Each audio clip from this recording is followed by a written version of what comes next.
that they have differed and opposed the religion of the messengers, the religion of Isa, Jesus alayhi salam, of Muhammad sallallahu and Musa and Moses and all the other prophets. They know they've differed with those religions. They know clearly. فَهَذَا كُفْرٌ. So this is disbelief, and they have made shirk with Allah subhanahu wa ta'ala in ta'ah, in obedience here. So the first type are those that believe it to be permissible to make that which Allah has made forbidden permissible, and to make forbidden that which Allah has made permissible. They hold it to be totally okay.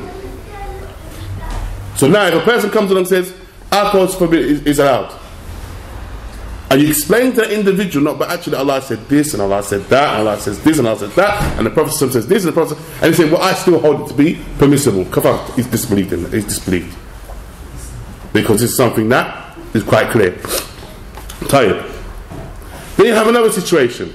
Remember the Shaykh Islam ibn Taymiyyah, he said two types. He said, الثاني أن يكون اعتقادهم بتحريم الحلال وتحليل الحرام ثابتا. So he says the second group of people, their belief in the forbiddance of, or the prohibition of that thing that has been made halal is clear and established. And the allowance of that which is haram, they know that is established, i.e. they know what they're doing is haram. They don't make it permissible. And that which they are making, or that which they are making forbidden, they know it is actually, it is allowed. They know it's allowed. So they believe it's allowed. They believe it's halal. Or they believe it's haram, but they're still doing the opposite. You with me or you're not with me? If you're not with me, say I'm not with you. Here we've got a situation now. The second group of people, they are also making something haram that is halal, but they know it's halal and they believe it to be halal, but out of some other reason they are doing it and saying it's haram, or sorry, they're doing that haram, so they say in action now. Or for instance, that thing which is permissible, they know it's permissible, but they're following those that say it's haram. So for instance, say it's bread, they'll make bread, or they'll follow those individuals saying that bread is impermissible, but they know in their heart that it is permissible. So the Shaykh, he says here, due to them following them in disbelief, in sin, in disobeying Allah. They are following them in disobeying Allah.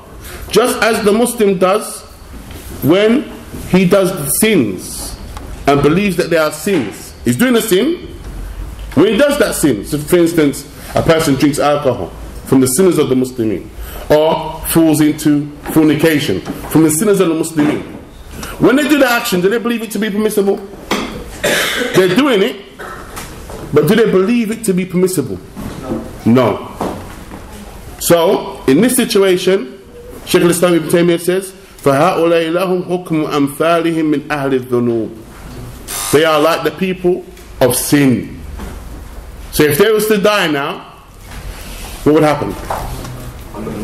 They'll be under the will of Allah. If Allah wishes, He will punish them. If Allah wishes, He will forgive them. Sorry. Now, and he mentioned the narration which is established in Sahih, إِنَّمَا الطَّاعَةُ فِي الْمَعْرُوفِ, that the obedience is only in that which is ma'ruf, that which is known to be, known is good, is known in the aql, in the intellect, as well as the shar. That which ma'urifa husnuhu fil aqli was shar, that is ma'ruf. That which is the good of it is known in, like, intellectually, if you like, as well as in the legislation. That is ma'ruf. As well as munkar is the opposite. Ma'urifa kubhuhu fil aqli wa shar. That which is known is filth. This evil is known in the intellect as well as legislation. So So anyway, I move on to what Sheikh Ahmed Najmi says. So he says, وهذا وليس هذا بإطلاق يوجب الخروج بالإسلام. He says that this doesn't always mean that someone falls or comes out of Islam. Yani, that they make by making something permissible which is forbidden, or making something forbidden which is permissible in its origin. He says, but there's details, there's tafsil. So he says this details is this. He says so for taratan. So sometimes when a person makes something permissible that is forbidden, or makes something forbidden to be permissible, sometimes it takes this. Sometimes this takes somebody out of the fold of Islam, and that is if they take them to be musharri'een, they take them to be legislators, and they take their legislations and they give precedence to their legislations over the legislation, the shar of Allah in His book, or that which Allah has legislated, or that which His Messenger ﷺ has legislated, believing that these legislations are equal to the legislation of Allah or better than the legislation of Allah. So this issue of the belief. So we have a situation. This is the reason why. And this is the balance of Ahlul Sunnah. Because we say that democracy is not permissible, don't we? But if someone falls into democracy now, a Muslim, do we say they're not Muslim? Just like that? No. It's from this issue here. This is the balance. Some Muslims, they have an idea and a misunderstanding concerning it. So they're not of those that believe it to be sahih, better than the legislation. If they was to believe it was better than legislation or equal to legislation, then that would be what?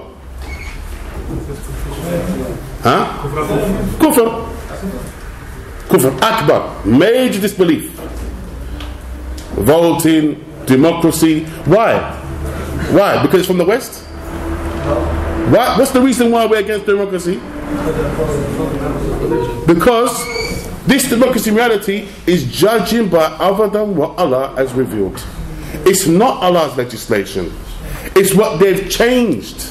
It's what their laws, the laws that have come from their priests and their rabbis. Isn't it? Man-made law. But we're not extreme like the extremists. That when someone falls into the issue of falling into man-made law, then they say they're not Muslim anymore. Just like that. We're not like that. Ahlul Sunnah are balanced. But that balance is so fine that we need to be so accurate in what we say. So accurate, because why? If you say something wrong, they will put you in the extremists. Yeah? If you say something correct, you're too lenient, then they put you with those that are lenient. But Ahlul Sunnah, what? Balance. So we're saying here that if a person believes that that man-made law or legislation or anything, customs, is equal to the legislation of Allah or better than the legislation of Allah or allowed, then this is disbelief. And that's that first type that Shaykh Islam Ibn Taymiyyah mentioned. Then he says, أما إذا استفتوهم فأفتوهم بتحريم الحلال أو تحليل الحرام فأطاعوهم في تحريم الحلال أو تحليل الحرام من جهة العمل أطاعوهم وهم يعلمون أنهم عاصون بذلك معترفون بالمعصية لكن اتبعوهم عملا وداخلهم الحلال هو الحلال والحرام هو الحرام فهذه معصية كبيرة. As for if they seek a verdict from the individuals and then they judge and give the verdict and make halal that which is haram, or make haram that which is halal, either make lawful or forbidden that which is lawful, or they make forbidden that which is, or they make lawful, that which is forbidden, and they obey them in that making that which is lawful, making that which is lawful unlawful, or that which is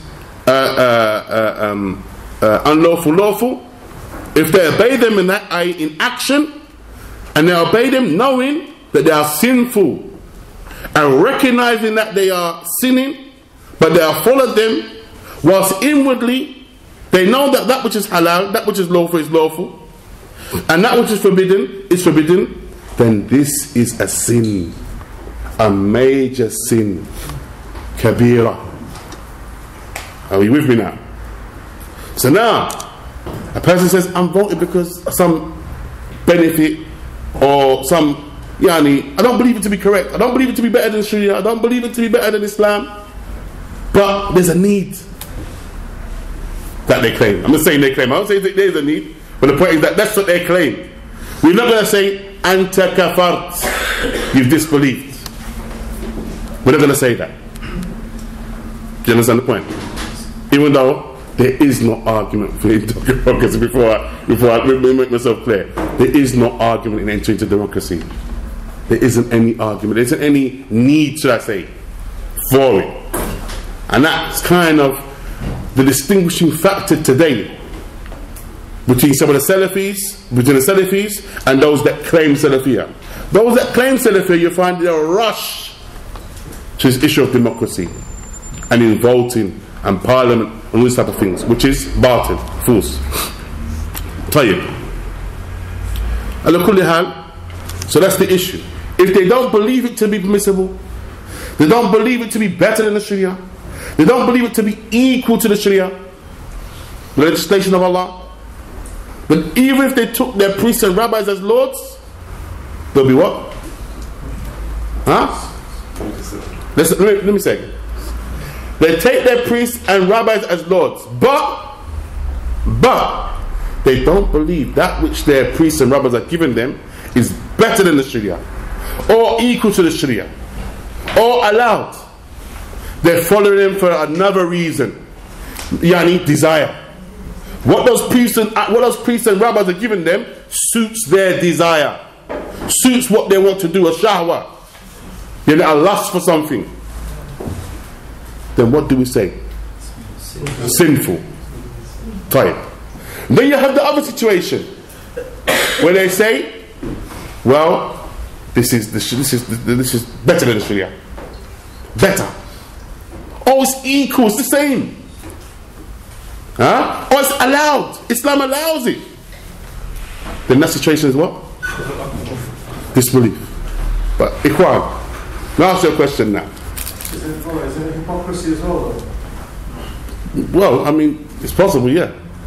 Possible it's hypocrisy, but it's definitely disbelief. But let's look at this now.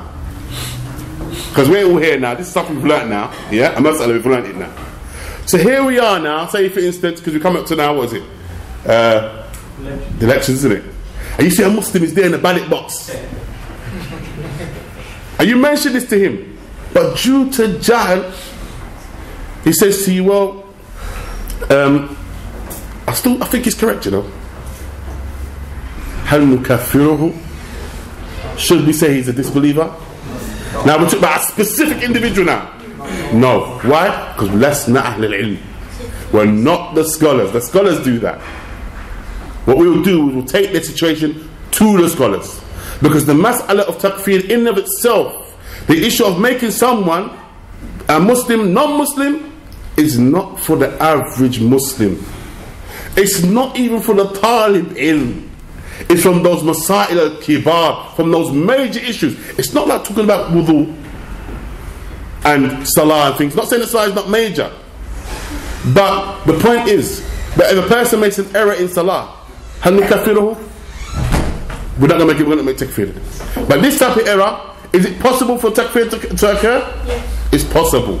So therefore it's not for us to discuss it. It's from those major issues. As Allah says, إِذَا جَاءَهُمُ الْأَمْرُ مِنَ الْأَمْنِ الْخَوْفِ أَذَاعُوا بِهِ. If a situation comes to them of fear and safety, and this issue is takfir, an issue of fear and safety, is making a Muslim, non-Muslim, is that issue of fear and safety or not? Yeah. What is connected to it? A person not being inherited from, a person, a marriage being broken up, Is that not issue of fear and safety?